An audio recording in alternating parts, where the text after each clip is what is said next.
ସାଙ୍ଗମାନେ ଆପଣମାନଙ୍କୁ ଏଇଟା ସାଇକେଲ ଦେଖାଯାଉଛି ନା ବାଇକ୍? ମୋତେ ତ ଗୋଟେ ଟ୍ରେକର ଭଳି ଦିଶୁଛି। ଦେଖୁନାହାନ୍ତି କେମିତି ଗୋଟିଏ ସାଇକେଲରେ ଚୁକ ପରି ଲାଗି ଯାଇଛନ୍ତି। ମୋ ପୁଅର ତ ପୂର୍ଣ୍ଣମୀ ସଂକ୍ରାନ୍ତି କିଛି ବି ନାହିଁ, ତାର ସବୁବେଳେ ଆମିଷ ନିହାତି ଦରକାର। ସେଥିପାଇଁ ମୁଁ ଆଜି ସୀମା ଡ୍ୟୁଟିକୁ ଧରିଲି।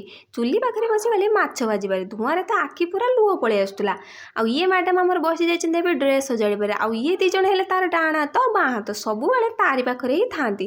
ଯେହେତୁ କକା ରୋଷେଇ କାମରେ ଯାଇଥିଲେ, ଏବେ ଆଣି ପହଞ୍ଚେଇ ଦେଇଛନ୍ତି ମାଛ। କିନ୍ତୁ ସୀମାର ମନ ଅଛି ଭୁଜ ଚାଉଳ ଉପରେ। କାହିଁକି କହିଲ ସାଙ୍ଗମାନେ? ସେଥିରେ ପୁରା ପଇସା ମିଳେ। ସୀମା ପଇସା ଚୋରି କରିବା ଟାଇମ୍ରେ ଆଉ ଗୋଟେ ବଡ଼ ଚୋରୁଣୀ ଆସି ପହଞ୍ଚିଗଲା। ସେଥିରୁ ଯାହା ପଇସା ପାଇଲେ ଦୁଇ ଜଣ ଭାଗ ବାଣ୍ଟ କରି ନେଇଗଲେ। କିନ୍ତୁ ଇଏ ବାବୁ ଆମର ଏବେ ରାଗି ଯାଇଛନ୍ତି, କାରଣ ତାକୁ ଦରକାର ଆର୍ମି ବନ୍ଧୁକ। କିନ୍ତୁ ମୁଁ ଏବେ ଆର୍ମି ବନ୍ଧୁକ କେଉଁଠୁ ଆଣିବି? ଲାଗୁଛି ମୋ ପୁଅ ଆର୍ମି ବନ୍ଧୁକ ପାଇଁ ମୋତେ ବୁଡ଼ର ପାଖକୁ ହିଁ ପଠାଇଦେବ। ଏବେ ମୁଁ ରେଡ଼ି ହେଇଥିଲି ରିଲ୍ସ ବନେଇବାକୁ ଯିବା ପାଇଁ। ଆଉ ଏମାନେ ମୋତେ ଏକଲୟରେ ଚାହିଁଥିଲେ, କାରଣ ପ୍ରାୟ ଅଧଘଣ୍ଟା ହେଲା ମୁଁ ସଜ ହେଉଥିଲି। ମୋର ସବୁ ଟାଇମ୍ ଏଇ ଚୁଟି କୁଣ୍ଡେଇବା ପାଖରେ ହିଁ ପଳାଏ।